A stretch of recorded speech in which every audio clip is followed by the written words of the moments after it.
are they still the best team in the NFC? The odds say it's Detroit. Now, Detroit added DJ Reader. Detroit added Terrion Arnold.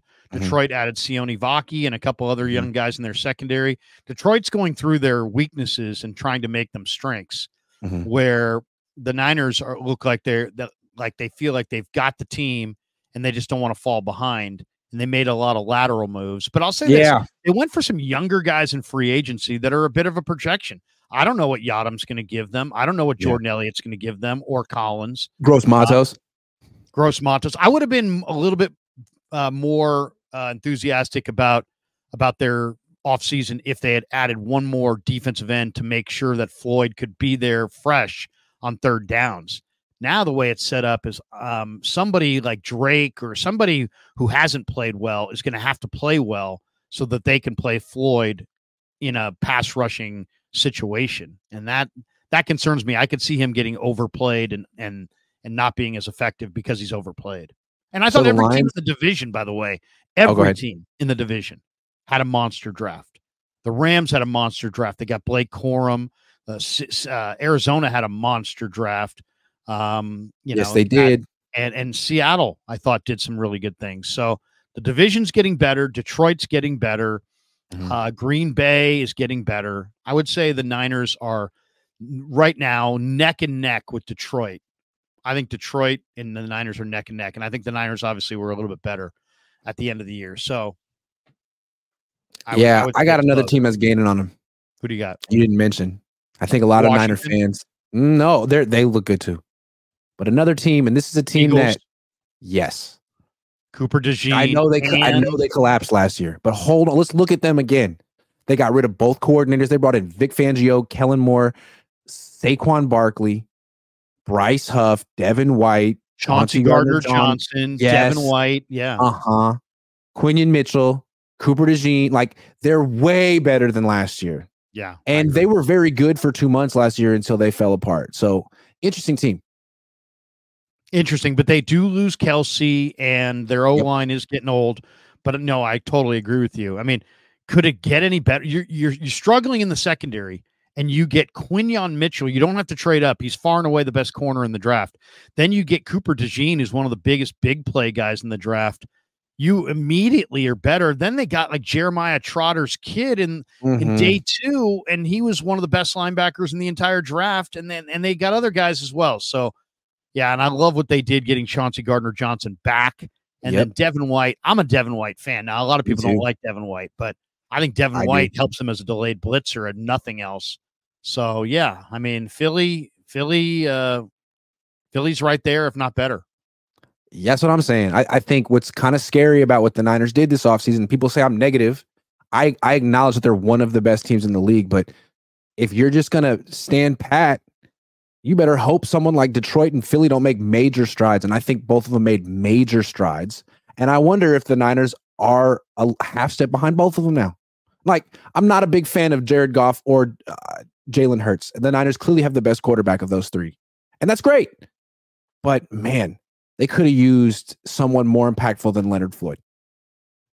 Yeah. The Niners' weaknesses, I mean, John Lynch talked to us on Monday. It was his comments. Hey, we want to get better on the line of scrimmage. And then he totally ignored the line of scrimmage. So what was that? Was he lying to us? Was he misdirecting us? Was he just, I'll say A, but I'm really going B? Or did they just, every time they were on the clock, they just chose to go in a different direction? But to me, if you look at their draft and their offseason, say, how are they dramatically different? To me, I think they're deeper in the secondary with the two guys they got today or this weekend. I think they're a little bit more dynamic off the edge with Floyd. And I actually think Cowing is going to make an impact because he's just so damn good. I mean, he is small and fast, but tough. And I think he'll make a big impact. But other than that, it's going to be their exact same team. I think Tank Dell was a great player at Houston. But this guy was incredible. I mean, just to give you an idea, the last 2 games, here it is. Like, Tank Dell had a nice rookie season. He went for like 700 yards in 11 games. The last 2 games, though, for Cowing, this was Arizona against in the Territorial Cup against ASU. He had 9 catches for 157 yards and a touchdown. And then in the bowl game against Oklahoma, 7 catches for 152 and 2 touchdowns. The guy had 16 catches for 300 yards and 3 touchdowns in his last 2 college games. So they want big game receivers as opposed to Debo and Ayuk. Sorry, I had to do it. Sorry. Speed. Sorry. The Niners have been a slow freaking team. And the only thing I'm hoping for from this draft is the addition of Cowing gives them a guy that if they play him, Danny Gray never stretched the field because Danny Gray doesn't get on the field. You can't stretch the field from the bench. So he's stretching it all the way to the bench. It's incredible. I mean, never seen anyone do Danny told me in the locker room last year, he's like, man, you got to wait to see my touchdown dance. We're still waiting. Who would know? You might have a touchdown. You could have a touchdown song that you sing, but we never heard it because you don't score, because you don't play. But if they get Cowing out there, to me, where are they noticeably better? I think Floyd gives them more talent off the edge, more speed off the edge, and Cowing gives them more space and maybe some big playability. Other than that, it is literally the exact same team almost. I want to see what Garendo can do as a kick returner in this new funky kickoff rule. I think he might be the guy. So I don't know if he's good at it. I want to see what that looks like, and I want to see what Pearsall. I can't say his name. Pearsall. I want to see what Pearsall looks like as a punt returner, because I don't think we're going to see him catch many passes this year unless Debo gets hurt, which he does. I mean, the Garendo pick, I think, is the most interesting in a lot of ways because they wanted Garendo. Obviously, they wanted him for a long time because Tony Pauline, about a month before the draft, was like, they want Garendo and they want him in the 3rd round. They got him in the 4th. He then took that down. So obviously, somebody with the Niners was like, take that down, probably. But Garendo's interesting because he doesn't play to that 40 time. He's big and fast, but he doesn't play to that 40 time. He's not this instinctive, awesome running back. He never was the best running back on his team. What makes him intriguing to me, though, Grant, is if he could bulk up even 5-10 pounds, or maybe not even bulk up, just show up and play him at fullback. And if you could throw him the ball in the flat when you have all these other weapons and you've got a 4-3 guy who's getting single coverage in the flat, and he makes one guy miss and he's got 4-3 speed, that could be intriguing. But I don't know if what their plan is with Garendo.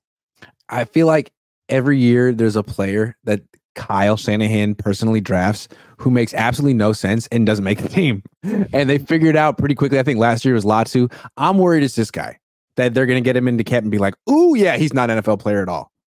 Garendo. I mean, like you said, he was never the best running back on his college team ever. He's going to be better than Jordan Mason. I'm skeptical. Yeah, I mean, he did run, outside zone for Jeff Brom at Louisville. So he has some experience running outside zone. So that's good. Sure. But as I said, he's kind of it's like, Vernon Davis ran a 4.38, but he didn't play to that 4.38. He hardly ever ran away from anybody. He was more of a dominant inline run blocker who made some, catches across the middle. He wasn't this like seam stretching guy, You couldn't line him up outside and say, beat a corner. Right. So this guy's got 5 years in college and he only has 300-yard games. He is smart. He's a 4-time academic all Big Ten guy. And he did run 4.33. But I don't know. Yeah. We'll see. We'll see about that. He's had hamstring problems. He's had a Liz Frank injury. And they traded up for him. That's the kiss of death.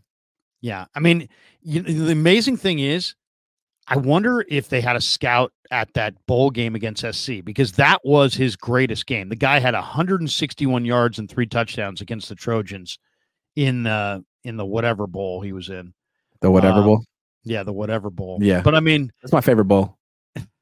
That's what they all are to me. This guy's never been the bell cow. He's recorded 17 offensive touches only one time in 41 career starts. He's a career. I don't get Kyle sometimes. You traded up for this guy. Why? Yeah. You have Christian McCaffrey on your team. You know you're not giving this guy the ball. He's gonna be your kick returner. Maybe you had to have him. I mean, only thing I can think is if this guy could replace Juice, then you get for a cheap amount of money. I mean, this guy's smart and he's fast. He's athletic.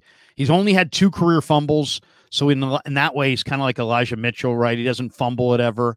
And Shanahan said he's like Elijah, and maybe they're looking to move on from Elijah. But Elijah has got pick and slide. Elijah's got ability and instincts between the tackles.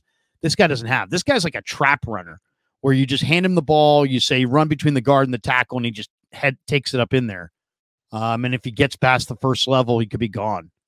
But if you could make him a fullback, man, that would be intriguing. A fullback with 4.3 speed, that could add a dynamic to their offense they don't have. He's got practice squad written all over him. I'm sorry. I'm curious. I'd be surprised if he makes a team.